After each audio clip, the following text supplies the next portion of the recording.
I guess we'll start it with the opening remarks. It's very early in the morning, so thank you everyone for coming.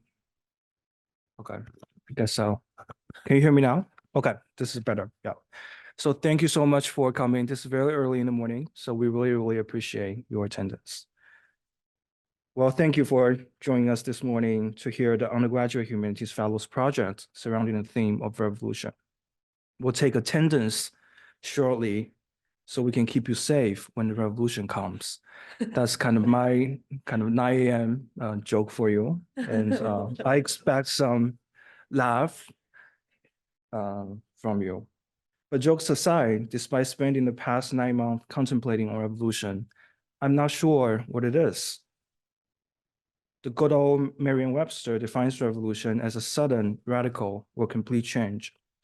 I'm not sure that kind of revolution exists.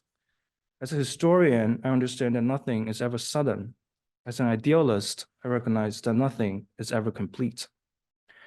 Under this definition, no wonder why Bruno Latour says, if there is one thing we are incapable of carrying out, we now know it is a revolution, whether it be in science, technology, politics, or philosophy. If revolution in the Western episteme is not possible, I want to explore what my Chinese heritage could tell us about its meaning and implications. The earliest recorded use of the word in China appeared in Yijian, or the Book of Changes, that states the Tang Revolution followed divine laws and fulfilled the people's wishes. The literal translation of revolution in Chinese is changing destiny. I like this definition, and I see the collective work of the Undergraduate Humanities Fellow this year as a subversive attempt to imagine a different destiny, one that is more just, sustainable, and equitable. The very sound of definition seems dangerous. Changing destination is a reminder that things don't have to be this way. It likely will be, but changing destiny sounds like the first breeze of fresh air when you open a window in the morning. It sounds like the first sip of a cold pop on a hot summer afternoon. It sounds like a dancing candle at night when the electricity is gone. It is fickle. It probably won't last. We just have to try. It is somewhat ironic for me to offer an opening remark to a conference titled Revolution. I'm 22 years old with no real life experience. What do I know about the real world? What do I know about the realities of politics? You're right, and I don't want to offer an over-romanticized tale about justice and reconciliation. Things are bad. And I actually don't have anything to say about that. Everywhere you look, there seem to be catastrophic levels of human suffering. And I think an obsession with reconciliation is sometimes unhealthy because it often fails to recognize that we are quite self-serving as a species. As someone who doesn't have much money, of course, I advocate for a more equitable distribution of wealth. As someone who doesn't have any political power, of course, I kind of criticize oppressive politics and government corruption. As a racial minority in the United States, of course, I kind of challenge interpersonal and structural racism. Our democracy allows and encourages self-interests, but what makes self-interest great is when we are promoting a principle.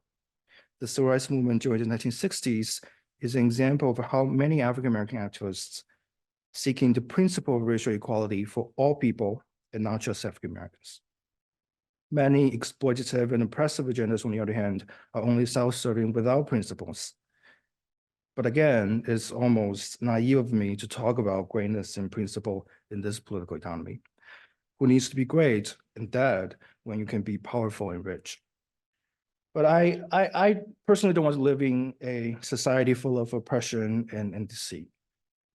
Since life is no longer the guiding principle of humanity, I turn to death for illumination.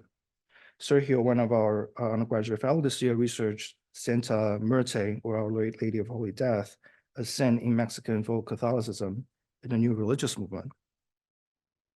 Santa Muerte's seemingly oxymoronic affiliation with good health, prosperity, and love is present in many religious traditions. The Christian cross as a site of suffering and a sign of death is simultaneously a hope for eternal salvation.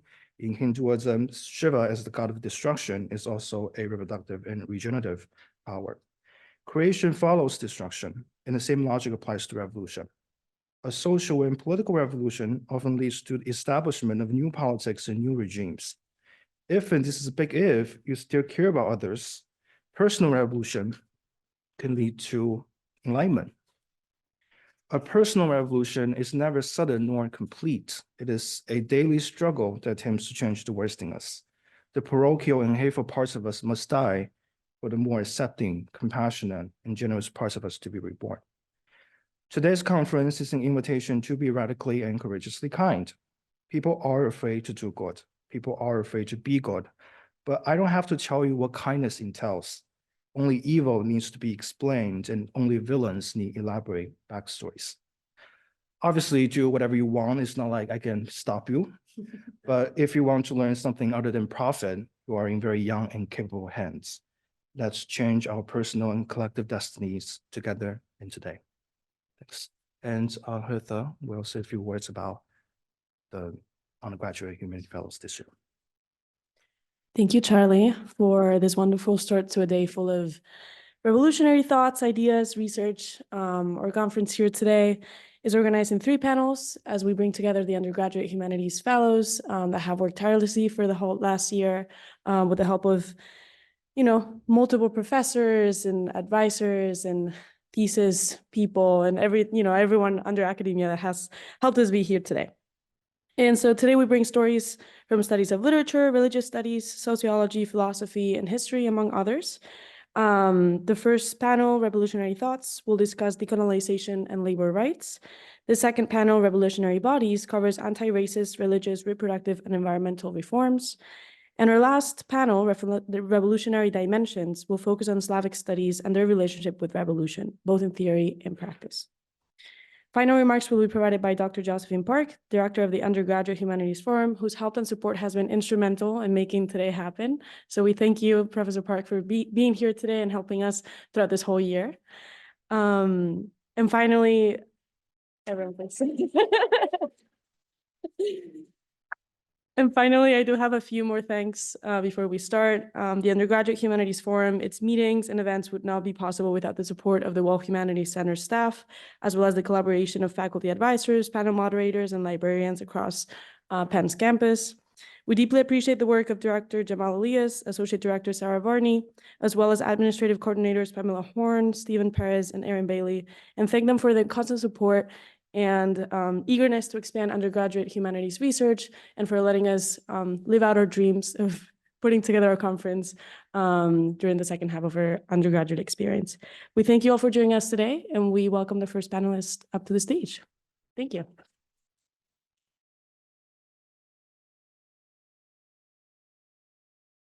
Good morning. I haven't had my second cup of coffee yet either, so I understand.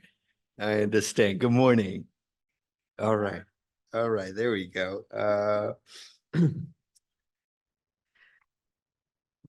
Well, my name is Dagmawi Woubshet. I am professor in the English department, and it is my great pleasure to moderate the first panel of Crafting Revolutions.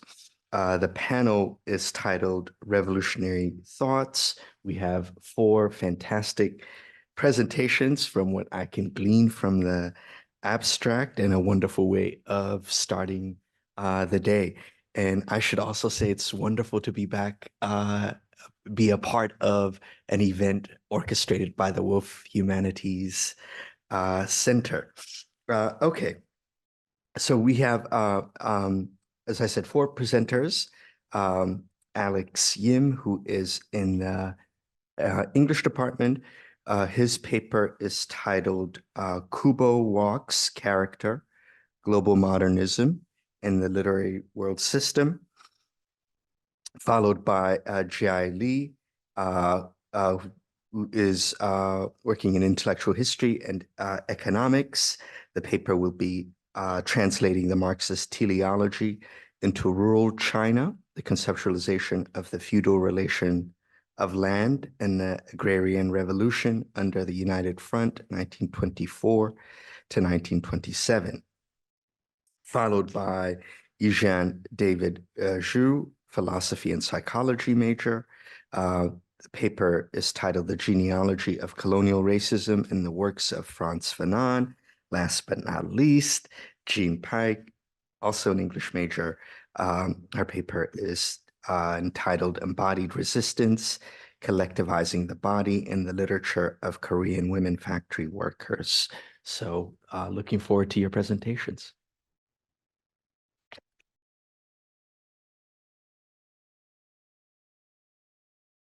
Can everybody hear me? All right.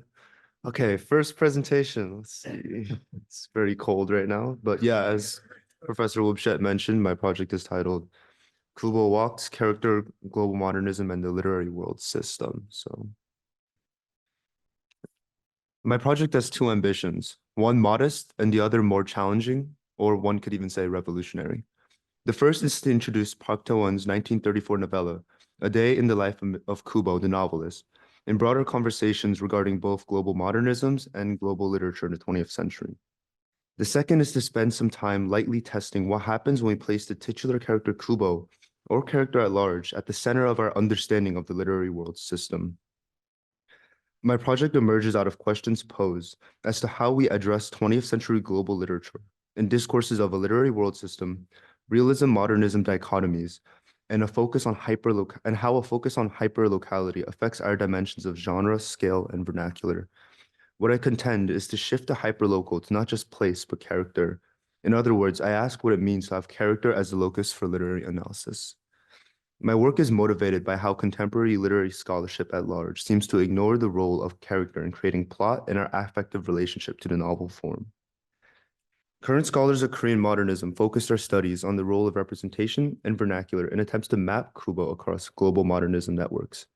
Instead, looking at the absence of character, I argue that the near-universal devaluation of character in studies of colonial and global modernisms prevent us from noticing the distinctiveness of characters such as Kubo, and from recognizing the centrality of character in the colonial modernist context. Through a figure such as Kubo, drawn by Park's influences of the flaneur, I emphasize the need for greater attention to character in colonial modernist studies. Furthermore, by studying Kubo, the character allows us to then focus on a key aspect of how character functions in Park's novella, its relation to the political and the everyday. By focusing then on character, the political, and the everyday, I aim to bring character to the center of analysis, to shift global modernist discourses, bringing together issues of genre, scale, and vernacular. In this presentation, I will first create a lineage of the Kubo figure, tracing its origins to Charles Baudelaire and Walter Benjamin, and then to Park Tae-won. This, in turn, will lead me to ask, what does this knowledge of Kubo and character offer for a new reading of the novella? To do this, I will present a reading of Kubo alongside Christopher Hanskin's theory of a crisis of representation in Korean modernism. More broadly, I suggest that reorienting characters to the forefront of such discourse is key to establishing, utilizing Pascal Casanova's theoretical framework, a literary world system of global modernism. Remapping the literary world system through character considers the importance of character in modernist literature, and it allows us to constellate a new character-centered literary network.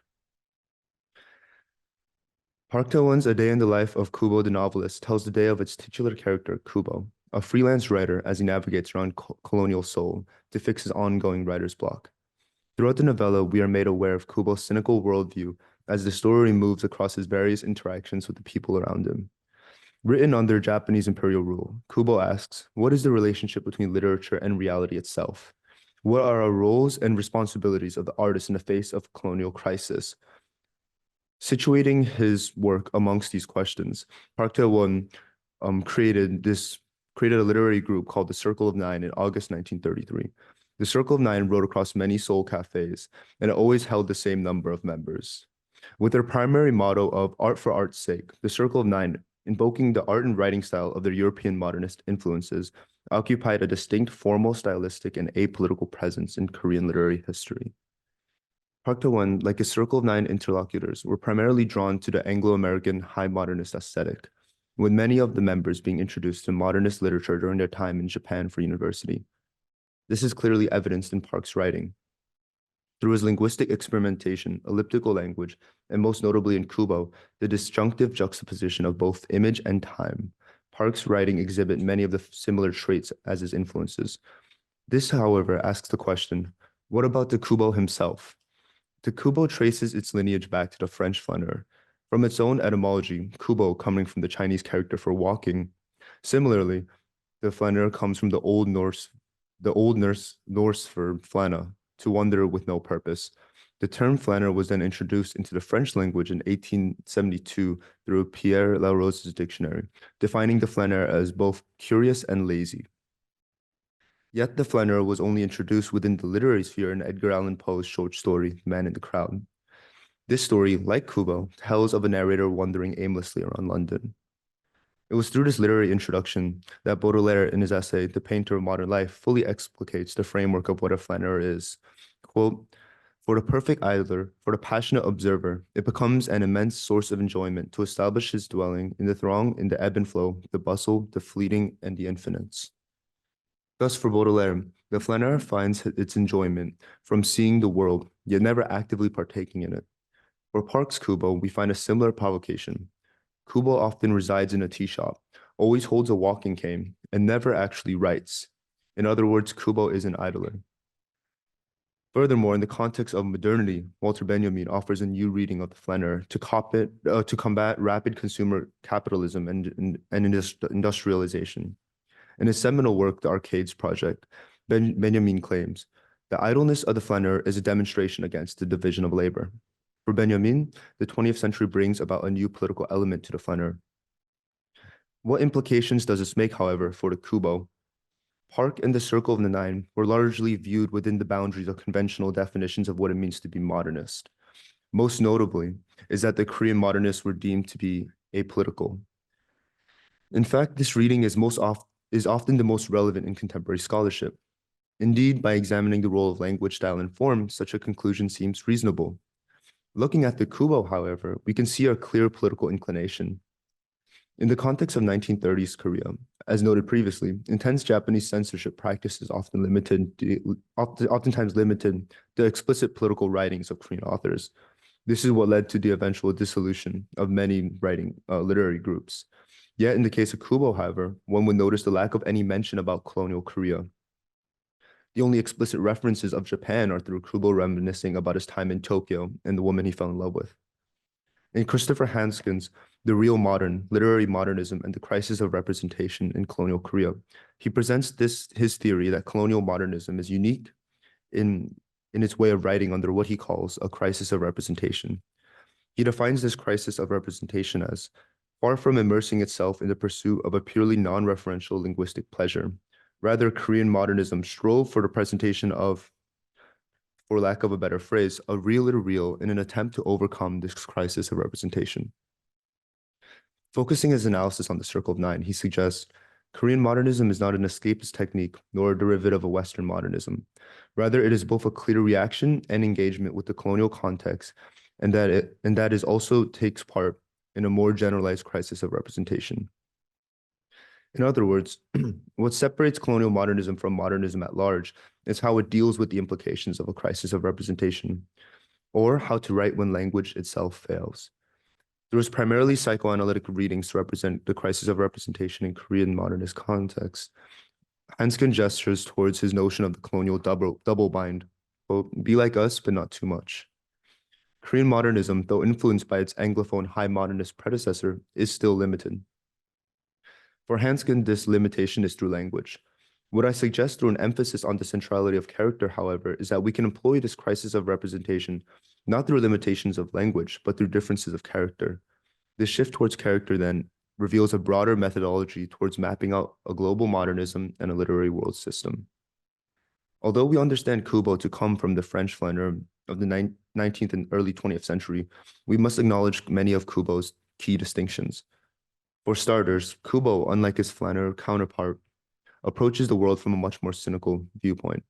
While the flaneur observes the beauty of the world as artistic inspiration, Kubo chastises those around him and is critical of soul, often wishing he left.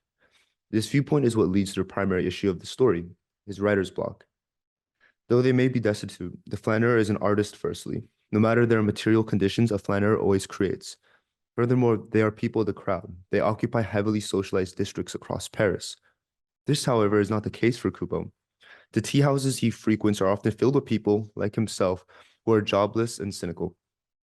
Even when interacting with people, Kubo is oftentimes reclusive. He never seeks the social setting like how a flaneur could. In fact, one could argue the only similarity between the flaneur and Kubo is their primary action, walking. But through Hanskin's theory of a crisis of representation, we could read Kubo's writer's block and personality as symptomatic of this crisis. In other words, he is a writer who does not have the language to write what he wants. Thus, for Kubo, walking and idling around is his solution to curing this writer's block. Hanskin notes, quote, Kubo performs an indeterminacy of language and an inability to know oneself that hystericizes the reader, pointing to that which is potentially hidden behind language while never allowing understanding to take place. To Kubo, language is a flawed medium of representation. This point of departure is not just symptomatic of the difference between flaneur and Kubo, however. As noted previously, Kubo's everydayness extends beyond just the individual and to the collective. Instead, this difference represents what Korea, Korean modernism, and Korean literature at large is missing compared to the modernist metropoles of Paris and London, or even a developing literary landscape such as Tokyo. It is emblematic of colonial modernism in Korea. In his analysis of the hyperlocality of Georgian modernism, Harjaram states, Georgia's singular success in importing and adapting modernism was owing not to just a mimicry of European models, but also, fundamentally, to the recognition of a compatible local ambiance. Additionally, Zhou clearly cites the rise of peripheral realisms and a global modernisms to the breakup of the old London and Paris-centered literary world system. In shifting to a focus of character as the object of analysis, then, I want to ask what a character-oriented literary world system can have to offer. Kubo, as I previously explicated, allows us to draw a lineage of literary characters and symbols. Furthermore, Kubo's own crisis of language can serve as a new approach to Pascal Casanova's theory of literariness, which she defines as the value of certain languages. Yet literariness is not a static value. Rather, it is a dynamic shifting system that in turn creates the dynamism of a literary world system, challenging traditional views of a peaceful single world system. Within this basis, Casanova claims literary space is not an immutable structure, fixed once and for all in its hierarchies and power relations. By privileging character over language in the literary world system, then, a more dynamic literary space can be achieved, while at the same time holding on to initial connections and influences. In writing about new literary traditions outside of the pre-established metropole, Casanova writes, the principal task pioneering writers face is to manufacture difference, for no specifically national resource can be accumulated so long as literary works are entirely admissible to the dominant space. Character and its centrality to not just the novel, but also to country's literary place is the space of this difference, where writers can forge new literary traditions and histories. To conclude, through an analysis of the Kubo character type, I contest dominant theories of global modernism and literature that privilege studies of language and scale. Rather, I demonstrate the need for a greater emphasis on the role of character in such discourses as figures that encapsulate issues of literary genealogies, the political, and the everyday. Doing so allows for a more dynamic effort in continuing to chart out a broader, totalizing notion of the literary world system. Park Tae-won's A Day in the Life of Mr. Kubo the Novelist therefore stakes a claim in the value of a character-oriented study of colonial and global modernism and a new undertaking to the literary world system. Thank you.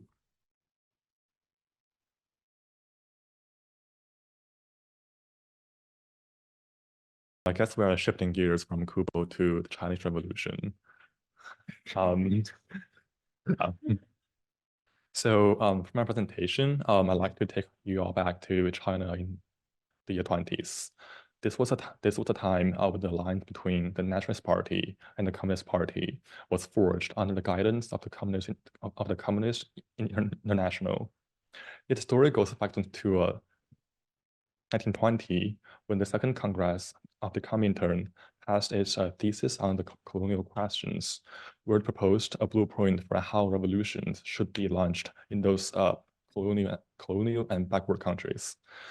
Given the fact that these countries were still semi-colonies under the yoke of imperialism, the Communist International aimed to combine the national and the social revolutions into a single coherent movement. In other words, it envisioned an alliance between the national bourgeoisie and the workers and peasantry. By doing so, the Communist International proposed a path that could potentially, theoretically, skip the stage of capitalism and jump directly into socialism. China was one of those countries. My paper explores the history of these tumultuous years through the lens of Agrarian Revolution, which was a crucial component of the revolution as a whole. Part one of my paper traces the foundation of the Chinese Revolution and its Agrarian Revolution. Part two traces the actions of its participants when the revolution was in crisis. And finally, part three seeks to explain the revolution's failure by presenting the drastically contradictory conceptions of China's agrarian conditions by the various members of the Communist International.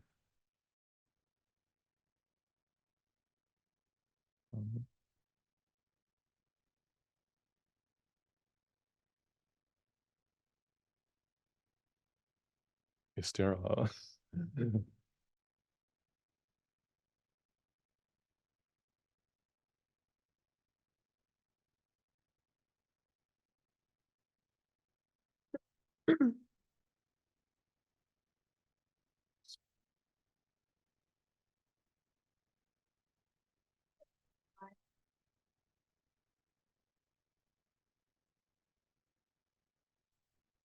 Okay, yeah.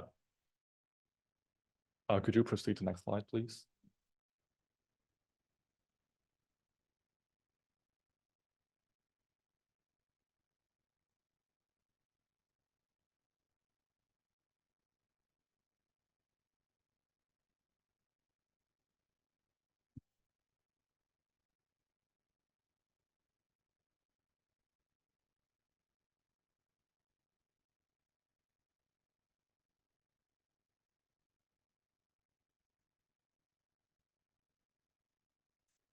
Yeah.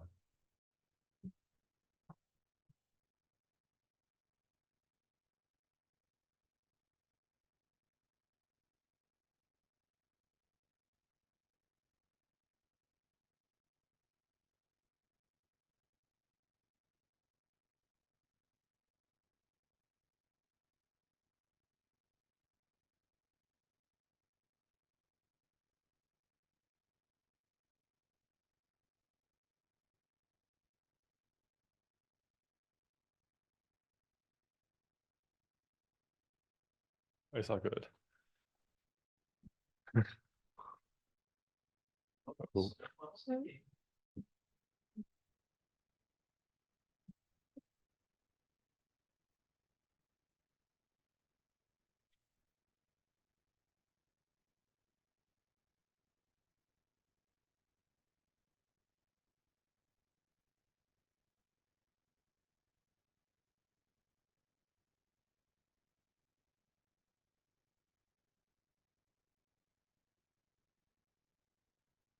Yeah.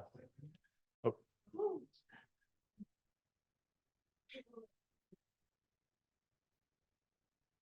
Cool. Thank you. Yeah, so I guess before I dive into my paper, I'll first introduce some important terminologies and figures. So first off, we have the Nationalist Party, also known as the KMT with GMD. This was a party of Sun Yat-sen, and it was the most, I guess, powerful party back then. And this was the national bourgeoisie that the Comintern was talking about. Next off, we have the Communist Party, known as the CCP, and this was the a very nascent, newly founded party that was very much at this point a tool of the Comintern. After that, we have the Communist International, which is the same thing as the Comintern, and this was this, I guess, overarching organization that was trying to direct and to direct the course of Chinese Revolution. And lastly, we have the United Front, and this was a policy proposed by the Comintern that for the alliance between the national bourgeoisie, which in this case was the GMD, and the workers and peasants, which in this case were the CCP. Under this organization, ideally, the GMD and CCP will collaborate to launch the national and the social revolution at the same time. So I'll proceeding into some important figures. So for the nationalist, we have Sun Yat-sen on the left and Chiang Kai-shek on the right. Sun Yat-sen was the founder of the GMD, but he passed away in 1925, and he did not witness the beginning of the revolution. Chiang Kai-shek was Sun's successor, and he was the de facto leader of the GMD over the entire 3 years of the revolution. But he would play a very important role in 1927 when he betrayed the revolution by turning against the Comintern and the Communist Party of China. Now we have the Comintern agents that were sent to China by the Comintern to guide the revolution. On the left, we have Mikhail Borodin, who was in China the entire time, and he was responsible for conveying the orders and instructions of the Comintern to both the GMD and the CCP. But in essence, he was pretty much Stalin's personal agent. Who pretty much only carried out Stalin's orders. And on the right, we have Edmund. He was an Indian revolutionary, and he was the Comintern specialist on colonial affairs, which included China. And he was also the person who drafted the thesis on agrarian revolution, and also he proposed the alliance between the two parties. But the Comintern was not a coherent whole. There were voices of dissent within the Comintern, and most importantly, the left opposition by Leon Trotsky on the right and Karl Radek on the left. These two, they spoke extensively while they challenged Stalin's policies starting in 1926 when the Chinese Revolution was in crisis. Their basic argument was that Stalin has been applying his wishful thinking of the course of the Chinese Revolution, and he has been overlooking some very important details, especially in terms of the land or the agrarian relations in China. Next off, we have the leaders of the Comintern. We have Stalin on the left, who was the de facto leader the entire time, and he was a big fan of this alliance between the two parties, and he prioritized this alliance to an extent that he even tolerated Chiang Kai-shek's many aggressions. On the right, we have Nikolai Bukharin, who took over the Comintern in 1926 when the crisis began to emerge. But he has been aligning with Stalin in pretty much every occasion when Stalin was challenged by Trotsky and Radek. Finally, we have the CCP's leader Chen Duxiu, who was also the founder of the party, and he pretty much followed the Comintern's instructions the entire time, and he did not have much agency of his own. And he was also the single person blamed for adopting opportunism that eventually led to the revolution's failure.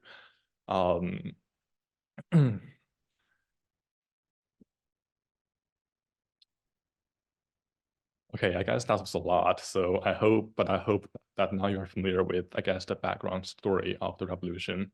I should proceed to talk about the first part of my paper, where I present the various ideas of how to address the agrarian questions in China.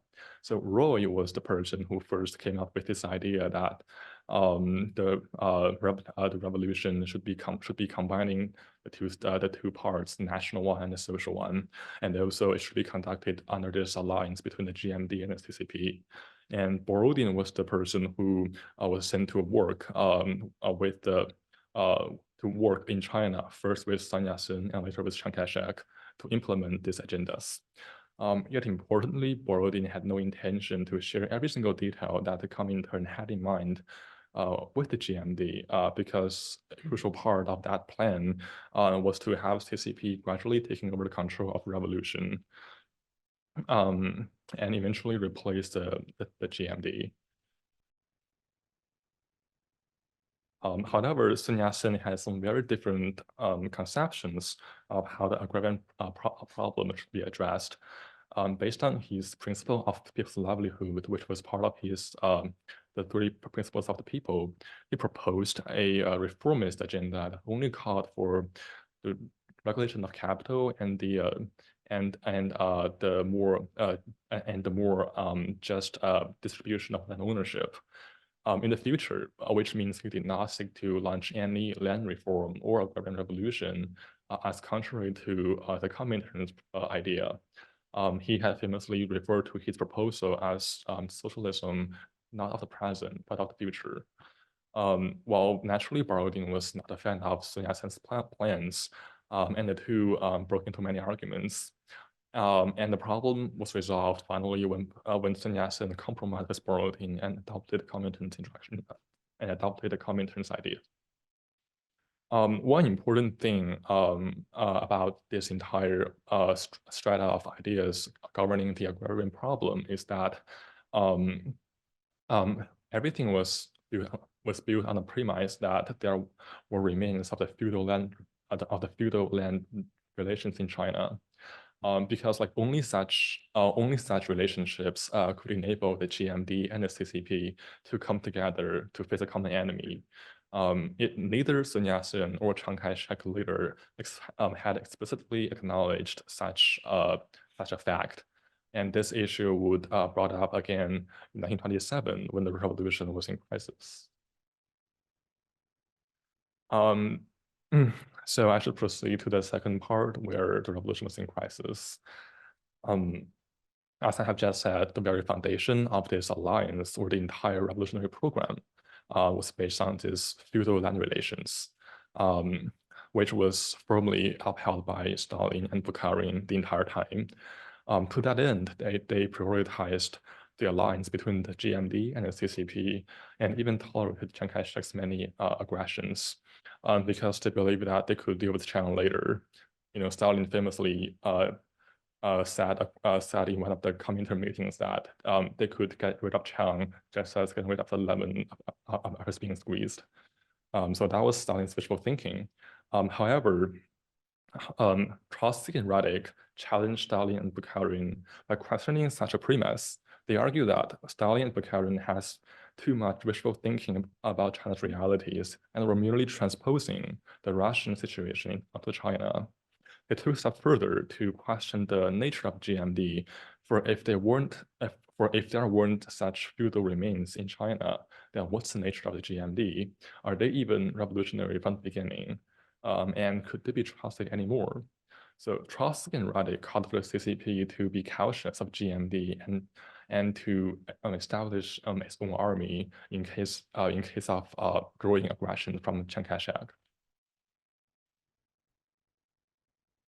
But to everyone's surprise, Chiang Kai-shek was the first one to act by launching a coup d'etat in April 1927 against both the Comintern and the CCP.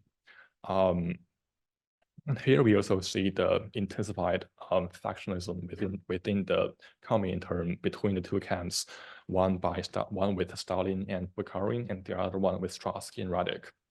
The former saw Chiang Kai-shek's departure as confirming their theory of revolution, which states that at one stage, the national bourgeoisie, which in this case, the Chiang Kai-shek's GMD, would lead the revolution, and which means that a new stage of revolution has begun. Yet importantly, they saw Chiang as not as being only a part of the GMD, that is the right wing of the GMD. They still had faith in the so-called left wing of the GMD, that they believed was still truly revolutionary and could still cooperate with the Comintern and the CCP. So building on that assumption, they reaffirmed the correctness of this alliance and called for more intensive agrarian revolutions in the countryside. Yet Trotsky and Radek had some different ideas. They also saw Chiang Kai-shek's departure as confirming their own theory, which was different from Stalin's and Bukharin's, stating that the GMD, no matter which wing, like no matter the left or the right, are in fact against the revolution from the very beginning. Just because of their nature as a bourgeois class. So for Trotsky and Radek, the revolution did not enter a new stage, but was in some very brief crisis. They called for the immediate break of the CCP from the GMD, and they called for CCP to establish their own Soviet like ASAP. Yeah, the Comintern agent Borodin, who was the sole person to convey all the instructions from the Comintern to the GMD and the CCP, was very much Stalin's personal agent. So he only conveyed like what Stalin and Bukharin believed to them, and this gave essentially a mission impossible for the CCP because they have to now simultaneously maintain their alliance with the GMD while carrying out more intensive agrarian reforms, revolutions, excuse me, in the countryside. The two movements that are self-contradictory. Not surprisingly, the revolution failed eventually in July 1927, 3 months after Chiang's coup, where the so-called left wing, the GMD, also turned against the Comintern and the CCP. So what conclusions can we draw from this tumultuous 3 years of history? On the part of the Comintern, we see a clear rivalry between the two camps, Stalin, Bukharin versus Trotsky and Radek. And they have, and especially in terms of their perception or their conception of the land relations in China. Stalin and Bukharin believed that China was very much, second version of Russia, where there were very much feudal remains, whereas Trotsky and Radek did not agree with this position and argued that while there's no difference between the reactionary bourgeoisie and the national bourgeoisie, all bourgeoisie are anti-revolution. But also we see how this factionalism was imposed or projected onto the Chinese Revolution, So which manifests into this, mission impossible, because there's no way that the CCP could preserve the alliance well to intensify the agrarian revolution in the countryside. But also this suggests a coming of age, perhaps, of the CCP from taking every single order of the Comintern as gospels to begin to reflect on their failures and trying to come up with their own agenda, and eventually to become a truly independent agent of the Chinese Revolution. But also, at this point, I think the paper also puts a question, that is, to what extent did the GMD truly believed in the agrarian revolution or even the Marxist theories in general? Because as I had mentioned at the start of my presentation, neither Sun Yat-sen or Chiang Kai-shek has ever explicitly acknowledged, the Comintern's conception of the Chinese agrarian relations. But they nevertheless agreed to join this alliance with the CCP and to carry out such revolutions. And then after 3 years, they chose to depart. So a question worth exploring in the future is that to what extent did Sun Yat-sen and later Chiang Kai-shek truly subscribe to the Comintern's ideals, and what was their own agendas that they plan to carry out? Thank you.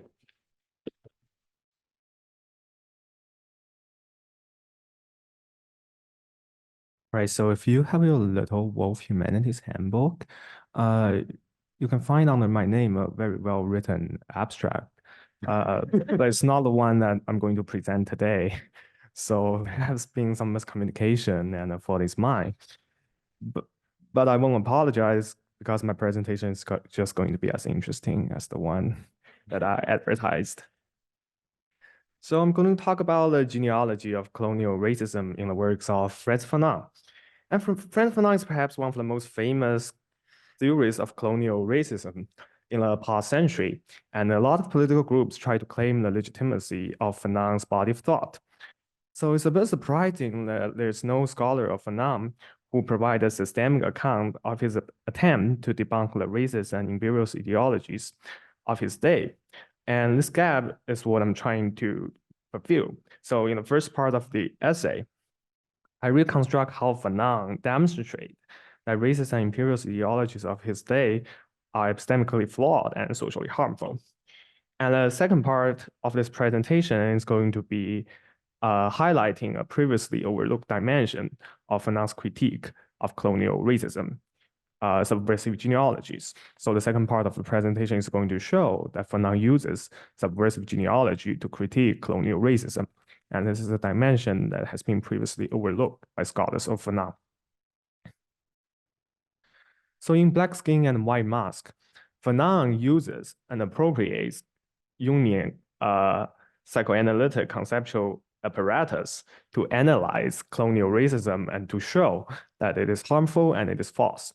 So a brief introduction to Jung thought. So Jung thinks human mind has three parts: conscious, personal unconscious, and collective unconscious. And what matters to the presentation is collective unconscious. So Jung thinks we have an unconscious mind that are shared by all humans and include the sum of the instincts and the correlates archetypes. So basically, Jung thinks that we have a lot of natural instincts and they are activated by the archetypes. And one of the most important archetypes is the shadow archetype. So the shadow is the dark side of our personality, which we repress and hide from our consciousness. And the shadow archetype, when activated, can trigger emotions of disgust and fear. So he's trying to describe the familiar experience that when you confront the dark side of your personality, you necessarily feel a sense of disgust and shame, and you try to hide it from yourself. And Fanon appropriates this conceptual apparatus, but disagree with Jung that the form of the shadow archetype is biologically inherited and universal across cultures. So Jung thinks the shadow archetype is the irrational, the emotional part of selves. And Fanon thinks that the shadow archetype is actually a distinct product of white European civilization. And he thinks European culture associate things that most pride themselves on justice, truth, rationality, and so on and so forth. And that's a culturally formed archetype. And Fanon thinks that the white European civilization defines itself against a Black instinctual, emotional, and primitive personality, which becomes the form of the shadow archetype that white Europeans possess. And Fanon thinks that when white Europeans come into contact with the colonized, they project their shadow archetype onto the colonized. That is why Fanon thinks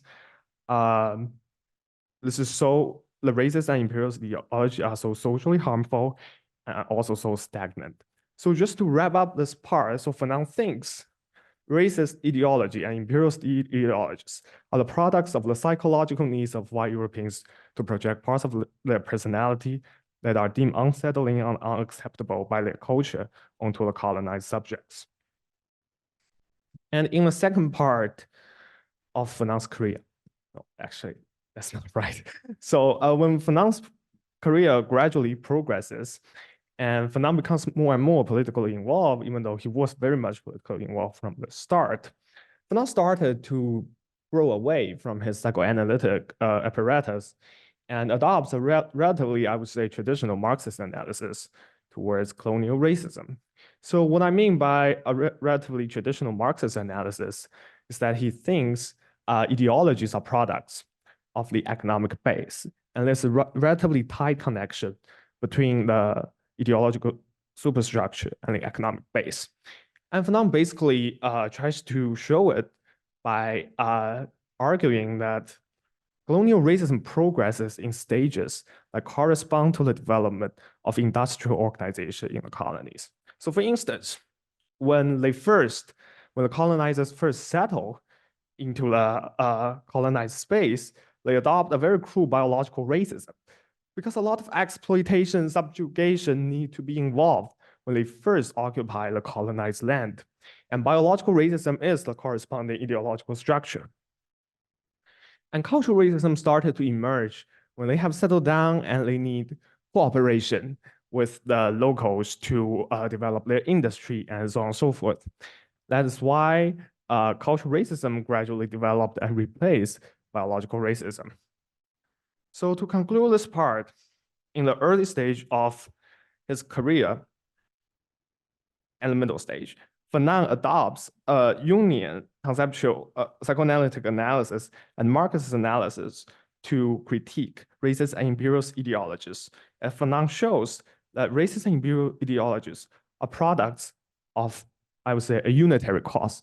So in the first case, he thinks the ideologies are products of people's white European psychological needs. And in the second stage, he shows that the ideologies are the products of the development of industrial organization in the colonies. But I would go on to highlight the fact that has been overlooked by scholars of Fanon, that I think Fanon also approaches colonial racism, a critique of colonial racism as a genealogist. So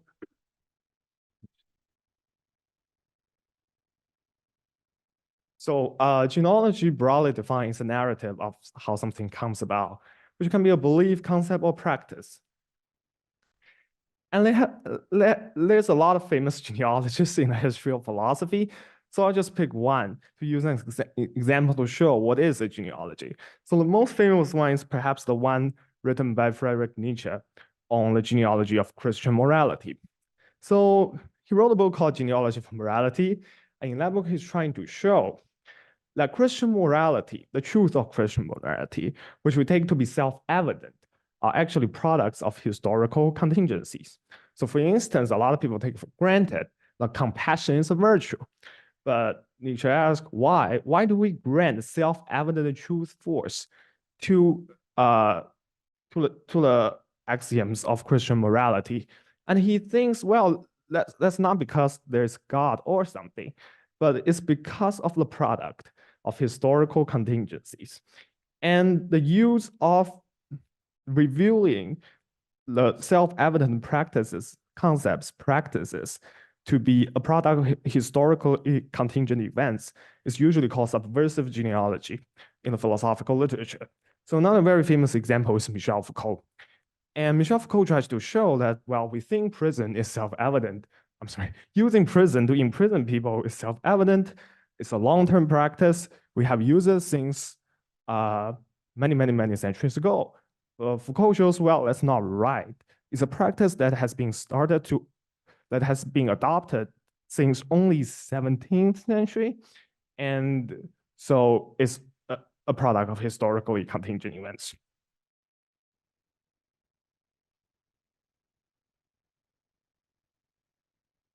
And Fanon approaches colonial racism with a subversive genealogical mindset in his mind. I'm going to use one example to demonstrate the claim and then to conclude this presentation.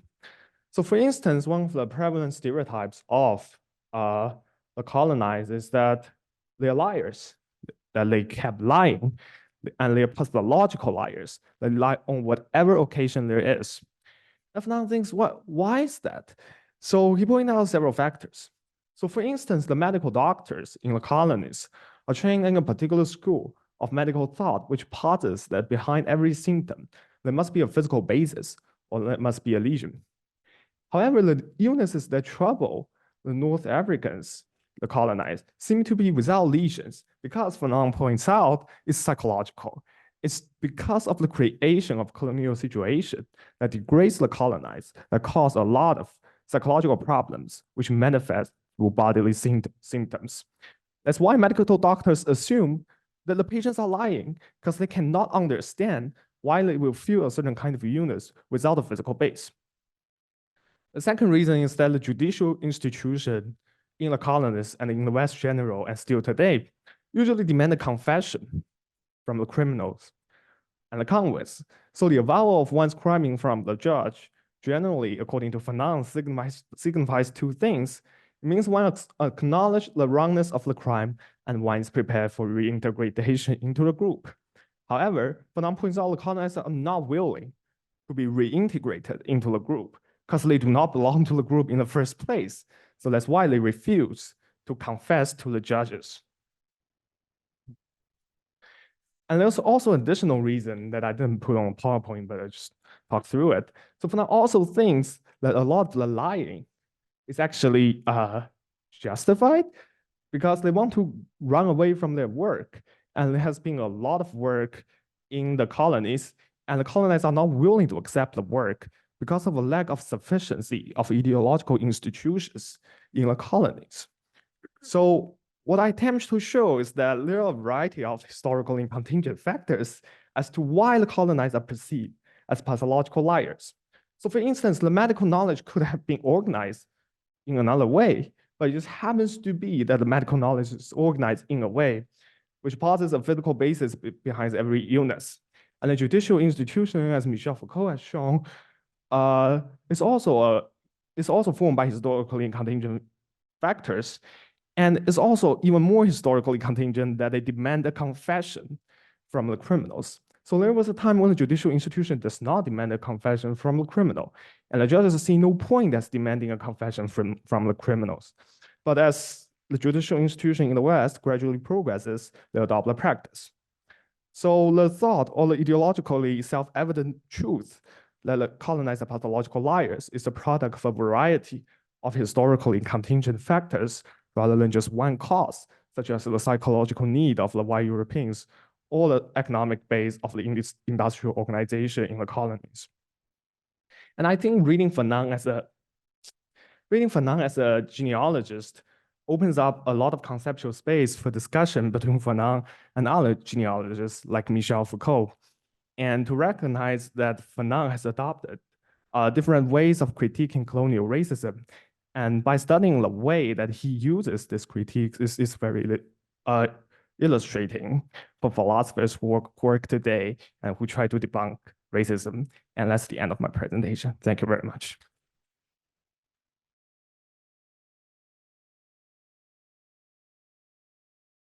Hello, everyone. Thank you for being here.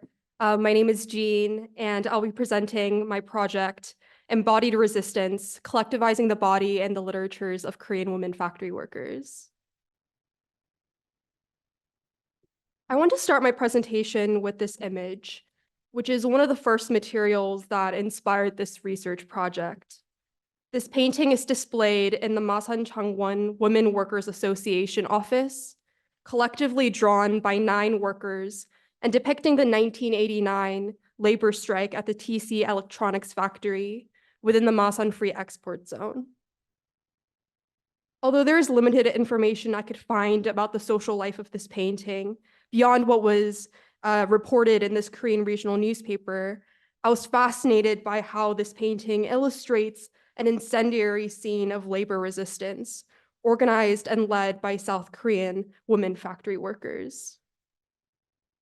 Standing on top of industrial buildings and surrounding a fire with their fists raised, the women here assert their place against the encroachment of export processing zones, also called free trade zones, that primarily employed women workers in the late 20th century and were established under military regimes backed by the United States.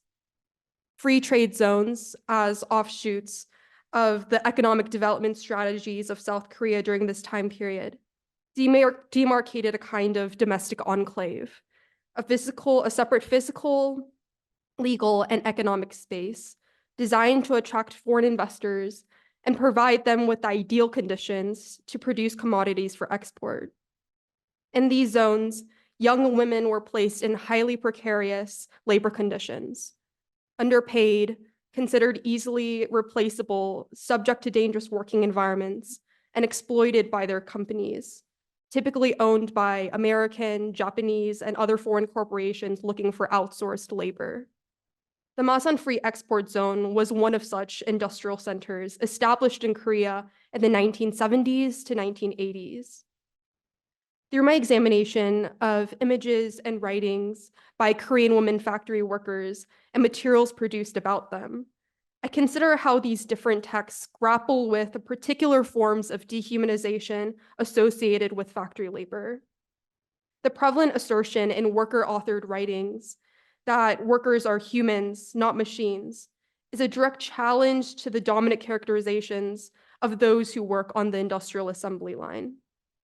In the repetitive, mechanized movements of factory work, the value of the worker in the scheme of production is the utility of their body, or on an even more granular level, specific parts of their body. Nimble fingers, dexterous hands, and sharp eyes that serve as the foundation for the gendered and racialized assumptions about workers upon which the global economy rests. I'm interested in texts where the workers respond to the realities and conditions of their lives as workers, yet position themselves in spaces beyond the factory, at protest sites, in one's home, and in the rhetorically crafted spaces where workers are able to articulate their own experiences, hopes, and demands. Putting materials written directly by Korean women workers in conversation with literary texts by external sources who sought to portray them. What are the nuances that can be teased out from these representations? How do these materials represent the bodies of female workers as and beyond instruments of labor? How are issues of vulnerability, sympathy, and unity expressed through the body? These were some of the guiding questions that led me through these texts that span across genres and mediums. The literary and visual materials I examine collectivize the bodies of Korean women workers precisely in the representation of these bodies in their most stripped, fragmented terms. The text's keen attention to the individual body, down to its anatomical parts, such as fingers, eyes, and hearts, is conversely expansive in its impact, powerfully articulating the shared conditions of Korean workers in the context of a global capitalist economy through various sites of export-oriented manufacturing.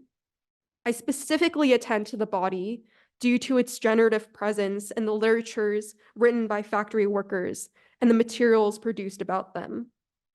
The body is at once an instrument for productive labor in the factory, and as we will see, a tool in itself that Korean women workers mobilized for political action. Women were at the forefront of Korea's democratic labor movement in the 1970s, which sought to create independent grassroots unions in opposition to official company-controlled ones. These workers initiated strikes, protests, and collective actions during a period when labor activism was severely repressed by the state. Yet there are also conspicuous representations of broken, ailing bodies in the texts I examine. The exploitative and physically demanding routines of factory work debilitating the body, and women workers facing violent repression due to their organized demonstrations. My project argues that the vulnerability conveyed by these complex, multifaceted representations of the body also serves a protective function in the construction of a unified collective. The papers floating down from the top of the factory complex in the Masan-free export painting, though ambiguous in their content, gesture towards the underexamined importance of written material in the labor strikes of women factory workers during South Korea's democratic labor movements. Today, I'll be doing a close reading of one example of this kind of written material, specifically a public appeal letter, a form of literature in which the writers directly address their audience, the Korean public, produced by the women workers of the Dongyil textile factory. The Dongyil Textile Corporation was a major cotton and sewing thread export manufacturer that employed thousands of workers from the 1960s to 1970s. Despite the majority of the factory workforce being comprised of women, male workers dominated leadership positions in the company's union. This long-held trajectory was interrupted in 1972 when women workers at Dongyil elected the first woman labor union chairperson in South Korea's history. The unprecedented vote, along with the election of several women leaders in the union's executive committee, led to the company's attempt to dismantle the union through forced dismissals and employee blacklisting over the course of several years. In 1976, the company physically barred women workers from voting at the Union General Assembly by nailing the doors of their dormitory. Nearly 200 women workers at Dongyil initiated a 3-day strike in response to the election. On the last day of the strike, riot police arrived at the factory in an attempt to quell the women workers' protest, and in a spontaneous moment of resistance to this violent act of retaliation, the protesters removed their clothing and formed a human wall where they linked arms and sang union songs. However, the act was ultimately unsuccessful in stopping the company's crackdown, and dozens of women who participated in this strike were hospitalized or arrested for physical and mental trauma. The corporation's continued efforts to prevent women workers from organizing in the workplace eventually escalated to a violent confrontation on the day of the union election in 1978, where male workers, under the direction of corporate executives, attacked the women of the factory with buckets of feces, what has now come to be known as the Feces Terror Incident. The members of the Zhangyang Textile Labor Union wrote a collective statement testifying to these critical moments in the history of their labor organizing, which they publicized in February 1978. Rather than examining these letters for merely their reported content, as documents that expose the conditions of factory labor and export processing zones or explicate the reasons behind a protest, I seek to read these materials for how the women workers' bodies are configured in the written recounting of their labor resistances. Written testimonies, especially in the form of public appeal letters, became an important mode for Korean women workers to share their stories in the face of pervasive union suppression by company executives. Appeal letters were effective and often necessary strategies in worker struggles precisely because protesters did not have access to other legal or institutional channels for justice. I find that the workers who penned these texts not only use the letters as practical tools of communication, but also as mediums for figurative and representative gestures. Public appeal letters offer insight into the material conditions which precipitated their writing, typically factory closures, mass layoffs, or company crackdowns on union activity. But they also illuminate the writers' representations of themselves with a public audience in mind, and in turn, how readers are positioned to respond to these pointed representations. The body is often a central subject in these appeal letters, displaying the workers' bodies in powerful yet deeply vulnerable ways, spotlighting its nakedness, brutalization, and mortality. These highly exposed depictions of the body, I argue, paradoxically serve as a unifying and protective defense against the dehumanizing actions of the company that the writers recount. I'm interested in exploring how the women workers' descriptions of their physical bodies, as well as the abstracted collective body of the union in statements like those written by the Zhangyang Textile Union, navigates bodily vulnerability. The demonstration organized in 1978 by the workers at the Zhangyang Textile Factory was largely considered a failure in achieving their outlined goals. Yet this labor struggle is regarded today as an important flashpoint which helps sustain a longer history of democratic labor movements in Korea that would extend into the next decade. The Zhangyang appeal letter moves through varied depictions of bodies, collective, individual, stripped, fortified, to make an expansive statement about the workers' continued struggle towards an unrealized future. The Zhangyang Textile Workers' Appeal begins with an effective declaration. We have lived poorly so far, but not on feces.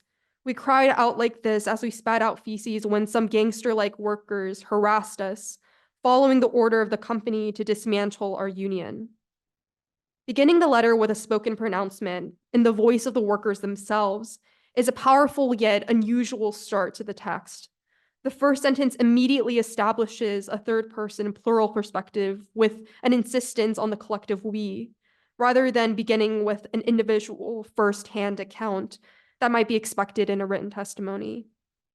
Here, one worker does not serve as a synecdoche or representative of the many union members who were involved in the incident. Rather, a collective, a single voice that cries out the first sentence of the letter, is used to communicate both the writer's shared experience of the company's actions and their united written response to the attacks. The writer's emphasis on collectivity undergirds the text's forceful momentum and gives it its rhetorical strength. However, the letter does not necessarily elevate the collective over the individual, which could have the effect of depicting the incident in vague or generalized terms. The statement instead avoids flattening the description of the protest and reducing the group into an anonymous collective through its focused attention, a zooming in on individual bodies and body parts throughout the text, thus preserving the specificity of different members' experiences of the dispute within the narrative.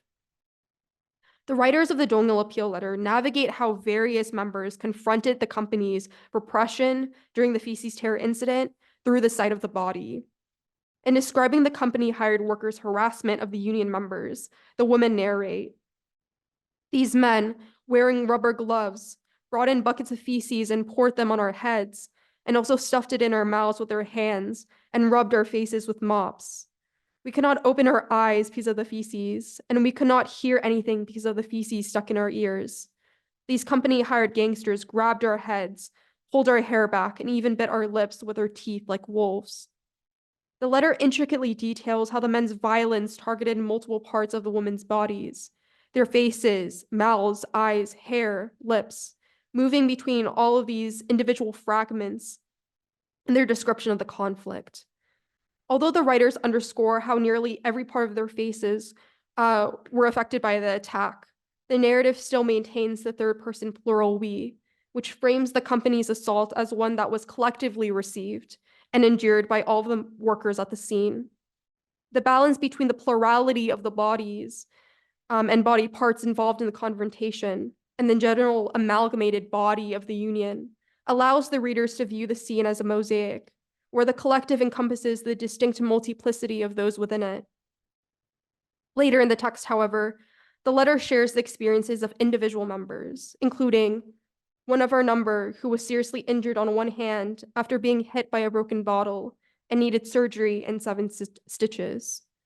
The narrative does not only focus on a singular member of the group, but fixates even further on the individual's hand and the number of stitches, a repeated pattern of enumeration, such as detailing the specific number of members arrested by the police or who were hospitalized due to the incident, that is consistent throughout the appeal letter. In addition to underscoring the company's physically violent repression of the women workers' demonstrations, the letter's focus on the body indicates how it is also used to navigate between the individual and the collective in the text's prose, thus maintaining the importance of sustaining and engaging with both positions. The narrators refuse both an exclusively individual or collective representation of themselves at the site of the protest. The appeal letter garners rhetorical power precisely through its movement between the two perspectives, with the body as the key site through which these fluctuations are exercised.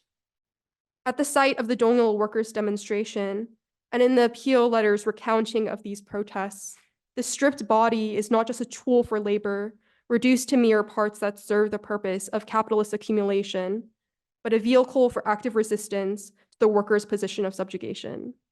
Thank you.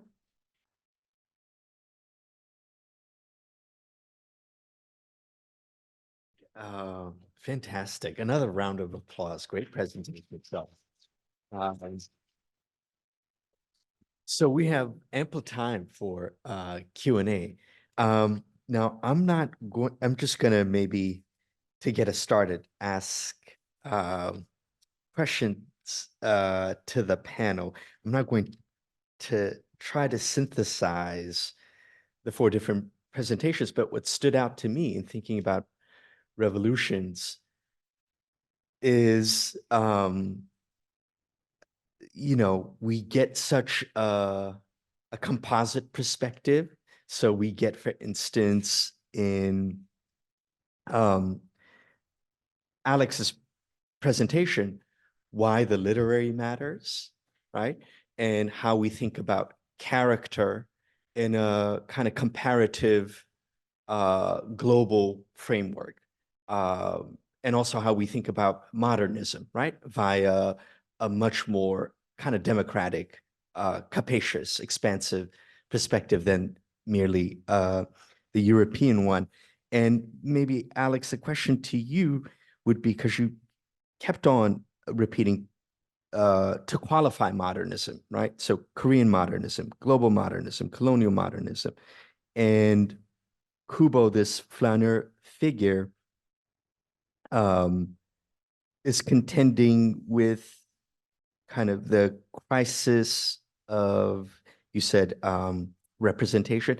Just maybe a question I would ask to you in particular is, what is it about a particular colonial situation, right, of Japanese colonialism, and dealing with kind of language also as an instrument of colonial power, how that changes our characterization of the flaneur, right? Because I think that's a notable difference than, say, how we think about the flaneur in, European turn of the 19th century, early 20th century writing, right? So flaneur, but looking at the flaneur from this Korean vantage point, how language, right, as an instrument of power, as a colonial instrument, how that changes this character, but also our characterization of the flaneur. Moving to your presentation, I mean, I was so taken by just the picture you gave us of a political vanguard and a political elite, right? I mean, we're getting a picture of this, such a crucial period in China from these kind of cast of characters, both Chinese and international, right? And I'm wondering, maybe having heard some of the presentations, and I have in mind Jean's presentation because that's giving us a perspective from the bottom up, how you think about the question of revolution, the relationship of intellectual political vanguard that you are writing about, and what's happening in the country, right?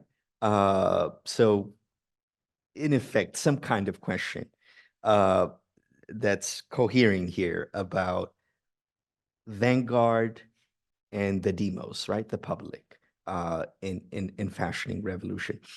And then Davie, to Fanon, it was so interesting to hear someone in philosophy talk about Fanon, right? Because for someone like me who comes from kind of Black studies, it's inconceivable to think about, decolonial thought without somebody like Fanon and his extensive body of work within that discipline, engaging Fanon. So it's so interesting to hear you talk about Fanon from the discipline of philosophy and the way in which he is arriving at his subversive genealogy.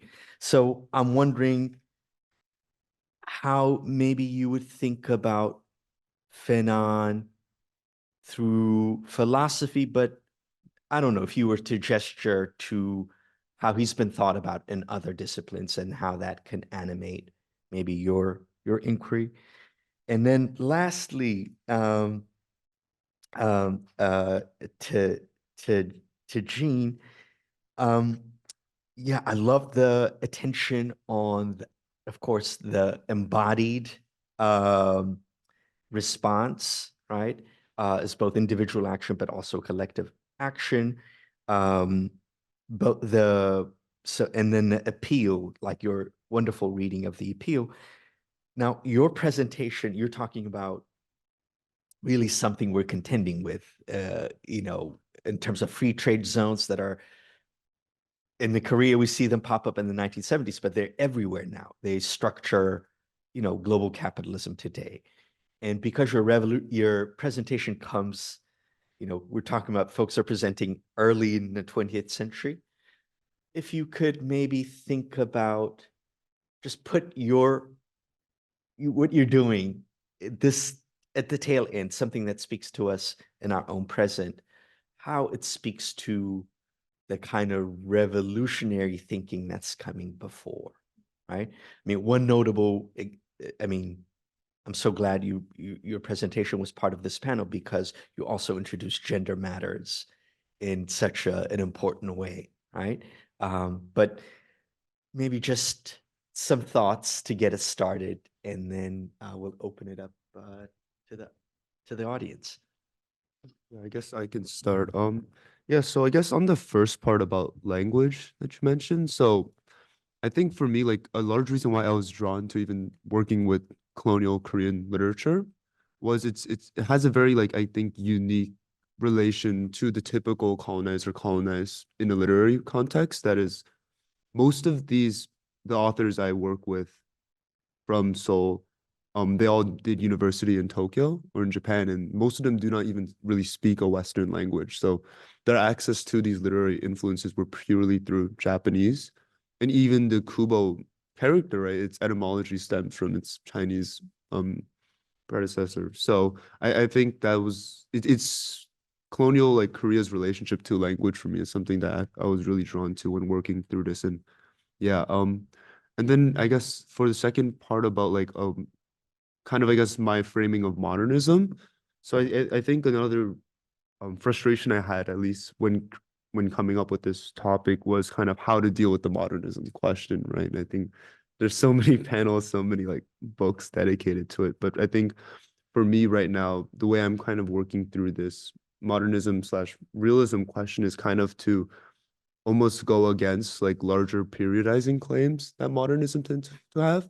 Because if that's the case, then also in the colonial context, it draws bizarre questions of like, where do we place the interwar period of 1930s? And periodizing claims tends to be very like focused on like the Anglo-American side of modernism. So for me, I often drew a lot from like Lukács's idea of realism and modernism as like very specifically like historically situated events. And I think kind of drawing from Lukács, that's what inspired me to go with a character as the focus. Yeah. Thank you. Yeah, I guess to answer your question about this perspective from below, I felt like the GMD like definitely like did not have such a conceptualization of how we should organize like mass movements, how we should organize the peasants, the workers, as like a driving force of the revolution. Because like Sun Yat-sen's idea was like a very law-based, like rule-based program that only seeks to reform, but not to I guess to launch any aggressive or like movements. So I think on the part of the Nationalist Party, there were not much incentive to do that. Perhaps like the Communist Party were more concerned with this problem. But as I have mentioned, Chen Duxiu was charged with Mission Impossible by the Comintern. He was ordered to simultaneously to maintain the alliance, but also to launch more radical land revolutions. So from these two, I guess, tasks, like he chose the former. He chose to prioritize the preservation of the alliance, and by doing so, he was sacrificing the mass movement. Like he was like he actually was trying to call a stop to the growing mass movement in favor or for the sake of preserving this alliance as told by the Comintern. So I think I guess in general, like over the course of those 3 years of revolution, like the Communist Party, CCP was the only agent that had some program I guess of a mass movement from below, but it did not like work out due to like many factors. But I think the most important one would be this self conflicting instruction from the Comintern.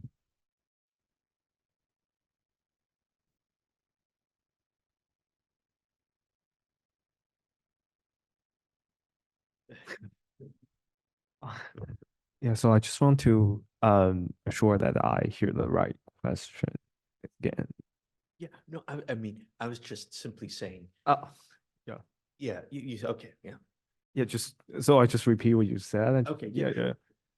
So you were asking how Fanon is received in other disciplines and how Fanon's work is interpreted in other disciplines can illuminate my work or something. Yeah, in philosophy, because the intervention you're making is there's a oversight, right? In terms of how Fanon has been thought about and read and discussed within philosophical discourse. Yeah. Right. And I'm saying in other disciplines, say in Africana studies, for instance, there's such a, Fanon has been thought about, plenty of monographs written on his work. Yeah. And I'm wondering maybe it's an occasion for you to reflect on maybe the discipline of philosophy? Why these lapses maybe, or why has it taken this long to not take Fanon as a philosopher seriously within the discipline of philosophy? Oh, I see. I can say something about it, yes. So Fanon was not taken seriously as a philosopher. Well, let me add a qualifier here.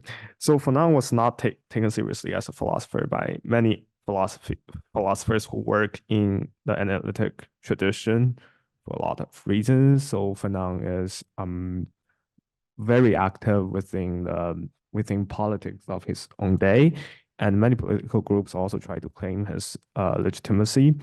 And there's this sense in which one scholar of Fanon says that you cannot be a philosopher and like a social activist with so much dynamics at the same time, and there's a reluctance to receive Fanon's work.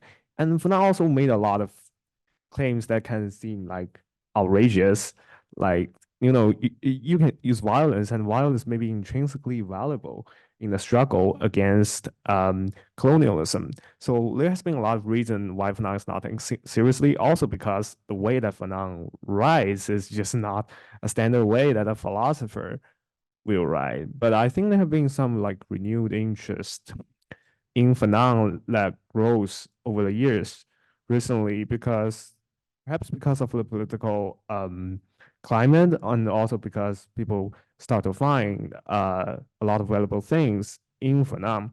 So there actually have been a lot of philosophers, not a lot, some famous philosophers who quote Fanon, like Charles Mills or Anthony Appiah, like very famous figures in Anglo-American philosophy. But still, the discussion, I would say, is sort of limited. And so what I'm trying to do in the presentation that I gave is basically to show that there's a lot of complexity to Fanon that is not captured by the philosophical discussion that usually surround Fanon. And you can read a lot of papers, arguing that Fanon thinks racism is, caused by psychology and we need to do this and that. And I think that's just an incomplete understanding of how Fanon tries to debunk like colonial racism and so on. So yeah, I think given the reason that more and more popularity is given to Fanon nowadays, and I'm trying to join this current, is because of a variety of factors like the political climate, and some analytic philosophers come to realize themselves that what they're doing is not sufficient, and they need to draw from other traditions and so on. Professor Woubshet, to your question about how my project fits into this panel and connects with the other presentations that we heard. I think what Alex was talking about with the crisis of representation in the 1920s, I think we see resonances of that continuing on into the 1980s in Korea. And that's a question that I'm interested in my project. I know I alluded to kind of the materials that were written about Korean women factory workers. And part of those materials that I was studying includes poetry from the tradition of Minjung literature, where artists and writers in Korea in the 1970s to 1980s sought to represent and write about the common people or the masses. And so I think in the 1980s as well, it was a very prevalent question of like, who is the historical Korean subject?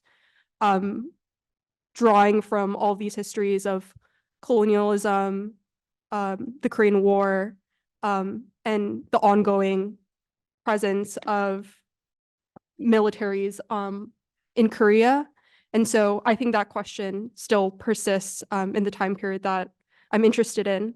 And I think with Jiayi and Davie's projects, I think our projects stem from these really pressing questions that arise from people's response to their material conditions. So whether that be like the colonial context that Davie's talking about, or like kind of maybe the on the ground experiences of the agrarian revolution that Jiayi kind of talked through in his presentation. I think those are kind of the connections that I've been seeing through all of our projects. Questions? We'll open it up to the audience. Yes. There's a microphone coming your way. Hello, Professor. I would like to reflect on the question that you asked the young man about why Fanon were not taken seriously. I will try to answer it.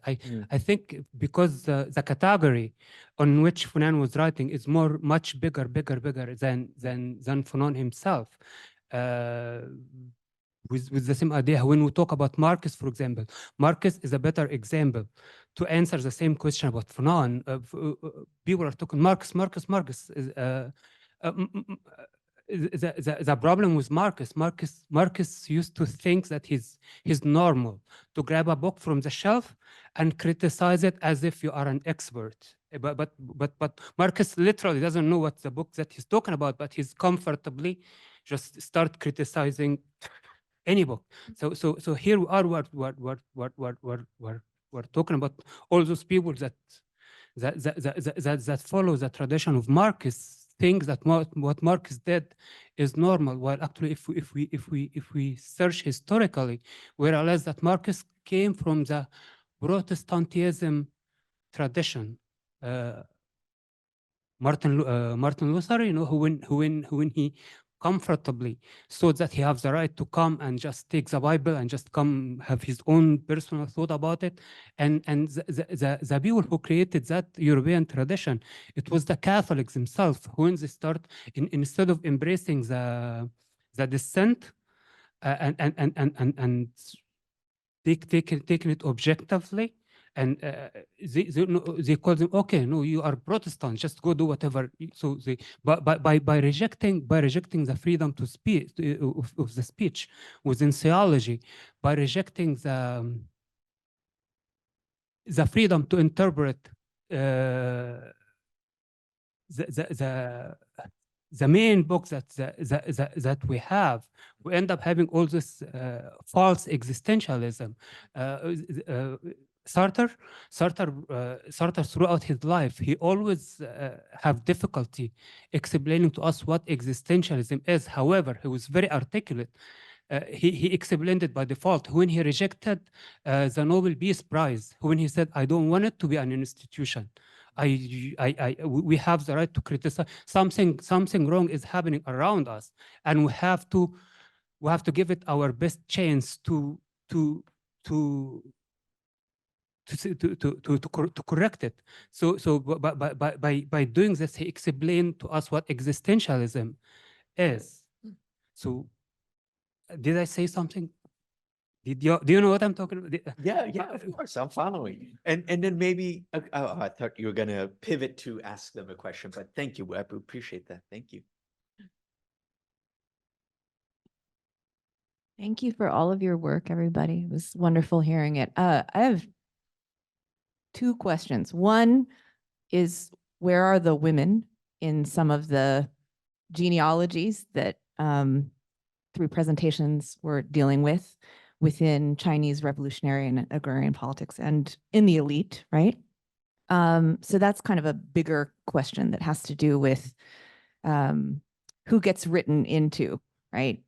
Being the kind of figures of revolutionary thought. And then the second question is, it's asking you to think personally. So I think it's safe to say that we live in quite dark times right now, right? That there are any number of interlocking crises happening, right, at the local and the global level. So I would love to hear from each of you, when you're studying these writers and these thinkers, what do you take personally from some of the philosophy or the political theory, right, or the literature that gives you some kind of energy or insight or hope or inspiration? Let's just say it could be a quote, or it could be just a moment that you kind of come back to that makes you feel that studying history is relevant to something that's going on right now for you. Thanks.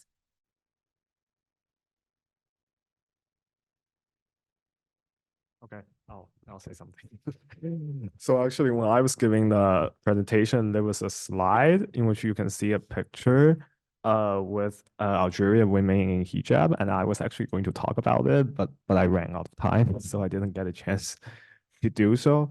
And I think the question that you just raised is very prescient, and it's very accurate in the sense that in at least in a lot of genealogies, there is a sexist, I would say, bias.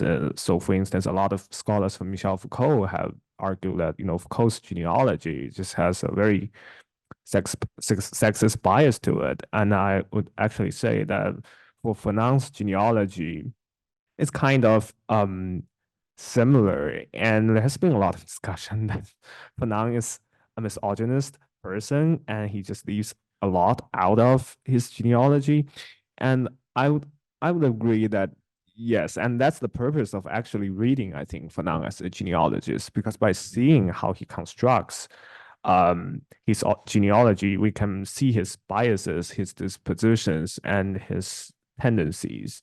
And yes, I guess I don't have much to say on this topic, but I just want to say that I think the question is very well put, and I agree with you. Okay, I guess I can address the second part.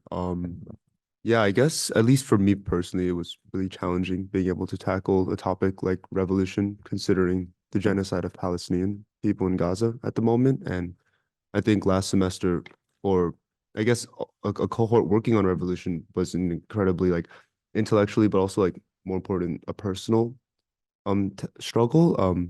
Yeah, I think even considering what's been happening with our undergraduate like topic director as well, I find it quite ridiculous. And I guess for me, it's beyond just actually just the material that I'm working with, but I think a really big important part of, I guess, the role of just even like a small fellowship, would kind of be like the camaraderie we built this semester, like being able, like I saw so many people in this cohort going to several like rallies together, right? The support of our topic director, right? And right now we're at a time where academic free speech is going to be shut down at the current rate of its all. But I think being able to address it as like a united group or like a collective body, as Jean would say, has been really helpful. So thank you.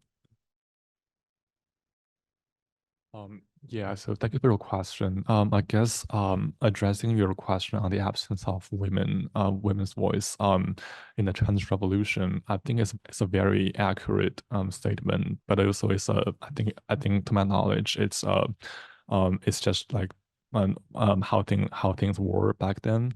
I can't think of like any prominent female members of the Chinese Communist Party in the 20s, and I cannot. And like the only like women on the Bolshevik side I can think of is Colin Tai, but like I think she was not involved in the Comintern's affairs.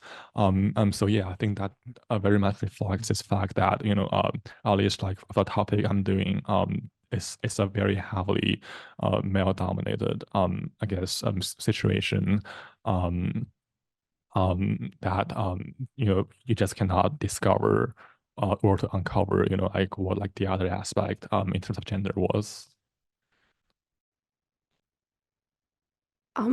Something that I couldn't cover in my project, but I found while doing this research was how women workers in these factories kind of organized together to go to night schools where they studied the law, like labor law, and they came together to talk to each other about their experiences like working in the factory. And I think about that a lot because although these like more publicized movements and demonstrations, although like certainly they weren't as covered in the news or in scholarship, I think they're more recognized than these smaller forms of organizing, of coming together, being one another and learning and kind of finding commonality in their experiences, and that being an important part of protest, to work towards these more publicized demonstrations. So I think about their night schools a lot, and how maybe these smaller and less recognized forms of community are still really important to what we understand as revolutionary.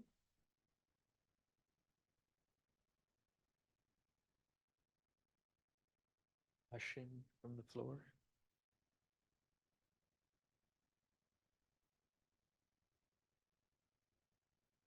I'm curious, hearing each other, is there like a burning, a pressing question that you all want to ask each other?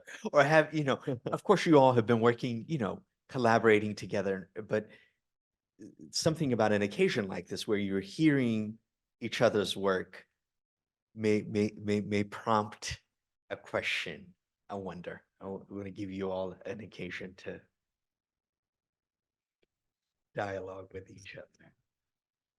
Yeah. Oh, is that right? Oh, Can fantastic. I ask it? Yeah, please. Okay. So this question is from Justin Pergolini to Jean. To what extent have labor activism and strikes, such as the one you recounted here, been preserved in the Korean public consciousness? In the USA, for example, I feel that most labor history, particularly that from the mid-20th century onwards, has been obliterated in the public memory. Do these strikes have an iconic significance for South Koreans, or is knowledge for them mainly limited to labor activists, feminists, etc.?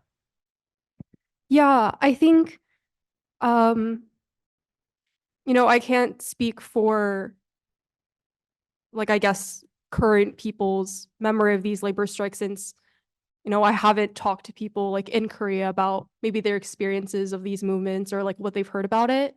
But I think from what I've been able to find through my research, I think women's role in labor movements in Korea is underexamined.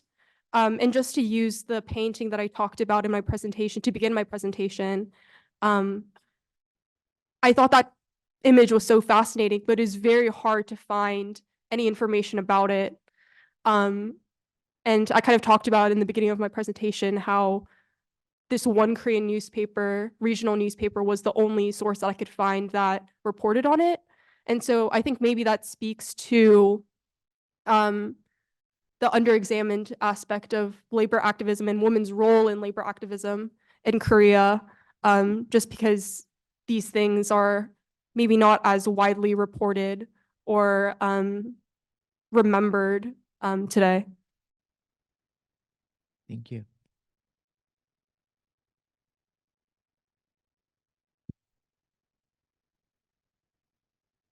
I have a question. Did you have a question? No. Okay. But for everyone, I guess I was interested in how our projects have evolved from the summer onwards. I know for me personally, my project has changed a lot over the course of even just like a couple months. So what's been generative for you all in working through this project for such a long time, and like what are the changes that maybe you didn't expect but ended up being really fruitful? Okay, I guess I could start just because I like changed my abstract last minute before this conference. But I guess when I first started this, I guess for me it was a lot more invested in just thinking about what the Kubo means for modernism in general. And I think those questions or the ways I tried to address them often seem very like reductive for me. And what kind of changed for me was just engaging with different texts. I kind of ask like, to borrow from like Joe Cleary, like what happens to the periphery during these sorts of movements? Or like what does like a peripheral modernism actually look like? And then also more recent scholarship through like Mara Figlerowicz's Flat Protagonists helped me kind of wonder about where to place the protagonist or character type or a typicality in these sorts of scenarios. So I think that was like a major shift for my work. Yeah. Yeah, I guess for me, to be honest, the journey has not been as exciting as I had anticipated. Mainly because yeah, so like when I proposed this project, it's because like this paper built from paper I wrote last year, and the reason why I want to to further investigate this topic is because I found this drastically different conceptualization of the agrarian relations between, say, Radic and Stalin vocabulary very interesting, because I was wondering, if those people within the Comintern had themselves, within themselves, had this conflicting ideas, then how did they function for the past, say, 3 or 4 years that the Chinese Revolution has been going on. But I took a seminar with Professor Holquist last semester on Russian revolutions, and that answered many of the questions I had actually, especially in terms of the inner dynamics within the Comintern.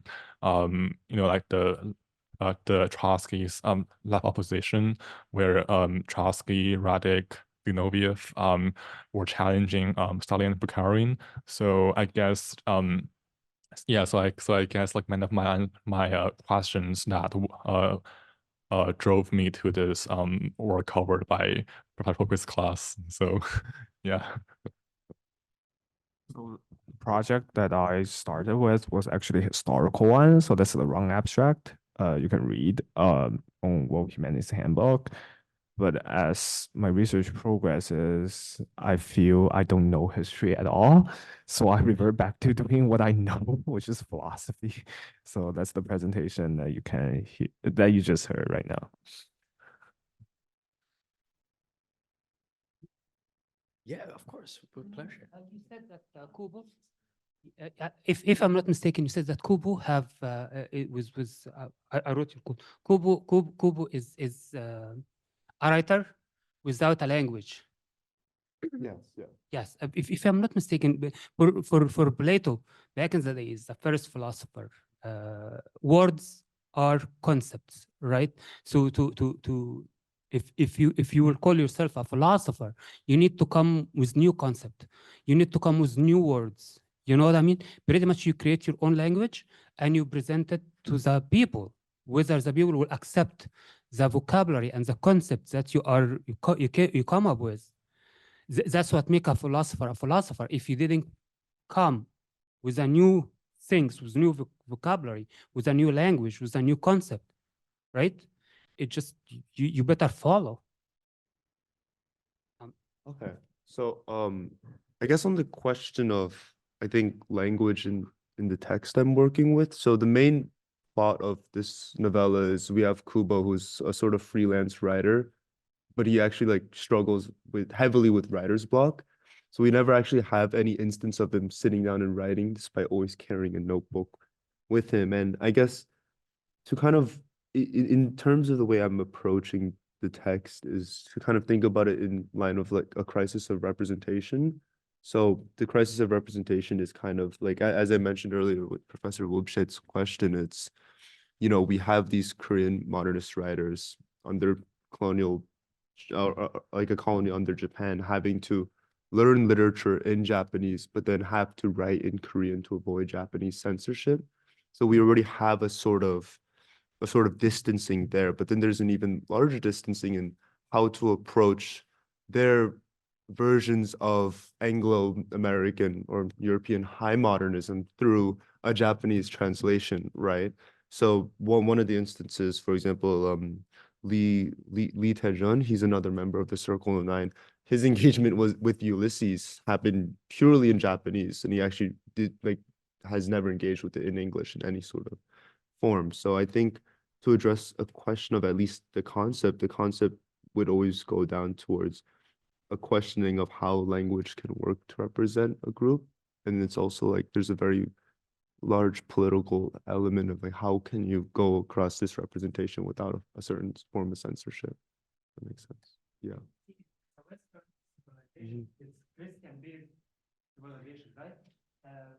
Jesus Christ told everybody, you know what I mean? Yeah. Love your enemy. When you love your enemy, now you will learn the wisdom. So if we take that thing to Chinese, Japanese, Philippines, Korean, whatever, Hindus, So if you love your enemy, you will take their wisdom. So intellectually speaking, you know, if you to communicate at that level, I would take your concept, your wisdom, whether it's Chinese or Japanese, you know what I mean? It's all about the value of the concept. Or if the word is valuable, right? It's gonna I will incorporate it in my language. You know what I mean? Yeah.